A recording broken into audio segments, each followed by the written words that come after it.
خبر شامل کرتے ہیں سی بی سے ہمارے بیورو چیف اشتیاق احمد چاچڑ کی رپورٹ کے مطابق لہری روڈ پر مسلح ڈاکوؤں کی موٹر سائیکل چھیننے کی کوشش، مزاحمت پر ایک بھائی جان بحق جبکہ دوسرا زخمی ہو گیا۔ لہری روڈ پر مسلح ڈاکوؤں کی نوجوان سے موٹر سائیکل چھیننے کی کوشش، مزاحمت پر ایک نوجوان جان بحق جبکہ دوسرا زخمی ہو گیا۔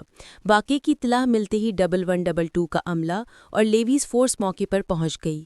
نعش اور زخمی کو 1122 سینٹر بختیار آباد منتقل کیا گیا۔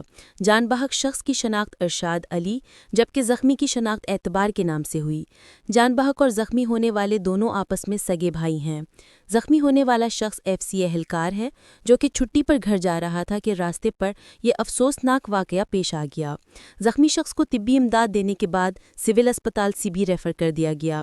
لیویز فورس کی جانب سے علاقے کی ناکہ بندی کر کے ملزمان کی گرفتاری کے لیے اقدامات جاری ہیں۔ مزید کارروائی لیویز فورس بختیار آباد کر رہی ہے۔ بلوچستان بھر کی تازہ ترین خبروں سے باخبر رہنے کے لیے وائس آف مکران چینل کو YouTube پر سبسکرائب کریں، فیس بک، انسٹاگرام، ٹک ٹاک پر فالو کریں تاکہ آپ سے کوئی خبر رہ نہ جائے۔